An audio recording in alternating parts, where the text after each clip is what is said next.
दोस्तों वैसे तो हर देश की एक खूबी भी होती है और खामियां भी होती है, और ये भी है हर देश अलग अलग कारणों की वजह से भी जाना जाता है। लेकिन मैं आपको बता दूं, दुनिया में जापान एकमात्र ऐसा देश है जो इतनी सारी परेशानियों के बाद भी खुद को दुनिया का दूसरा सबसे डेवलप्ड नेशन साबित भी कर चुका है।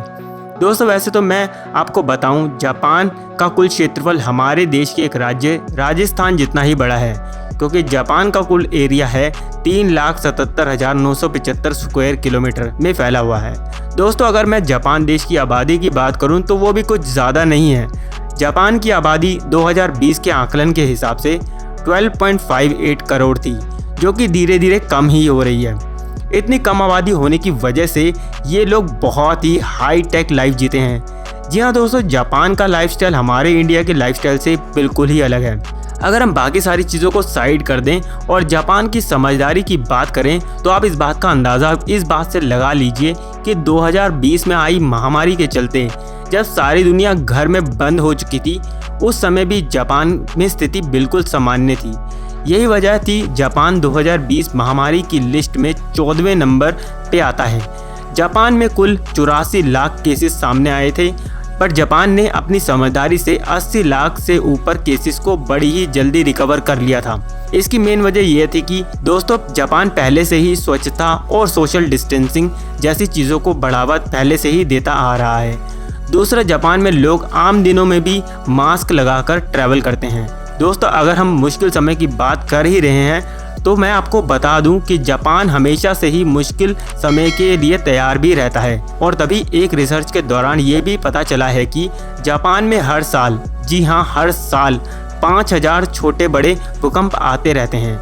यानी कि एक दिन में 2 से 3 भूकंप आना एक आम बात है, और ऐसे में वहाँ के लोग अपना सब कुछ तबाह हो जाने के बाद भी खुशी खुशी वापस से नई शुरुआत के लिए तैयार भी हो जाते हैं। और दोस्तों यही उनकी इंटेलिजेंस का सबसे बड़ा एग्जाम्पल भी है, जहां पर वो अपनी मुसीबतों और मुश्किलों को अपनी ताकत बनाकर लाइफ में आगे बढ़ना भी जानते हैं। दोस्तों इसलिए हम जापान के एजुकेशन सिस्टम को ज़रा भी इग्नोर नहीं कर सकते, क्योंकि जहां पर हमारे देश में बच्चों को नंबर के लिए दौड़ाया जाता है, वहीं दूसरी तरफ जापान में बच्चों को मॉरल वैल्यूज़ दी जाती है। यही वजह है जापान में बच्चों को शुरू के 3 साल तक कोई भी एग्ज़ाम नहीं दिए जाते, बस सिर्फ और सिर्फ बच्चों को सिखाने के ऊपर ही फोकस किया जाता है।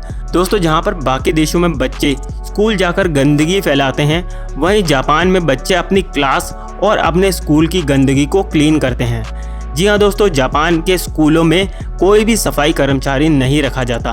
वहाँ पे सारा साफ सफाई का काम बच्चे और टीचर्स मिलके करते हैं, और टीचर्स इसी बहाने बच्चों को सफाई और स्वच्छता के महत्व के बारे में भी बताते हैं। जापान के लोग ये मानते हैं कि जब जापान के बच्चे सेल्फ डिपेंडेंट बनेंगे तो किसी भी चीज़ को करने से नहीं घबराएंगे।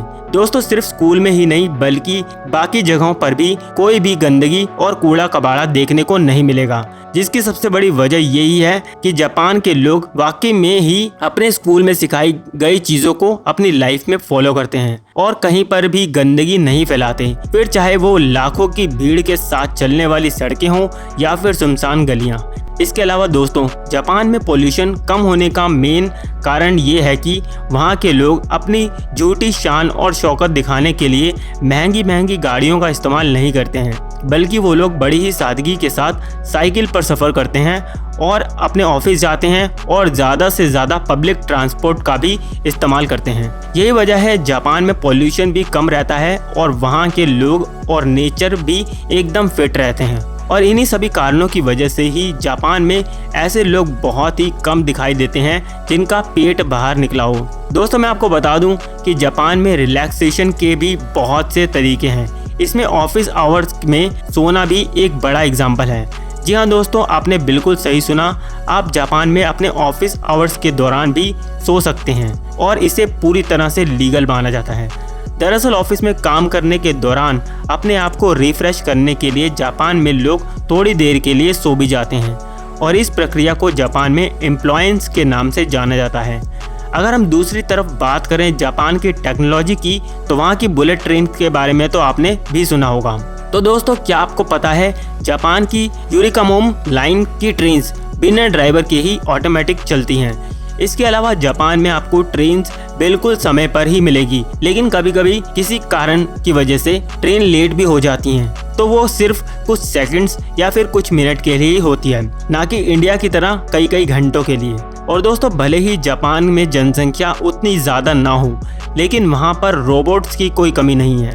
इसी वजह से वहाँ के लोग खुद तो काम कम करते हैं और रोबोट्स के जरिए ज़्यादा से ज़्यादा काम करवाते हैं। इसका मतलब ये नहीं कि जापान के लोग आलसी हैं, बल्कि जापान के लोगों का ये मानना है कि जिस काम से वर्क में कम वैल्यू मिल रही है तो उसे रोबोट से करवाया जाए और इंसान ऐसे काम करे जिससे वो काम में वैल्यू दे सके। और यही वजह है जापान दुनिया भर के लोगों से ना सिर्फ 10 कदम आगे की सोचता है, बल्कि उस पर चल के भी दिखा रहा है। आपका क्या विचार है जापान के बारे में, कमेंट में हमें ज़रूर बताएं। और प्लीज़ इस वीडियो को लाइक और शेयर ज़रूर करें और ऐसी ही वीडियो देखने के लिए हमारे चैनल को सब्सक्राइब करें और घंटी के बटन को ज़रूर दबाएं ताकि आपके पास आने वाली वीडियो की नोटिफिकेशन सबसे पहले पहुंचे। तो मिलता हूं अगली वीडियो में।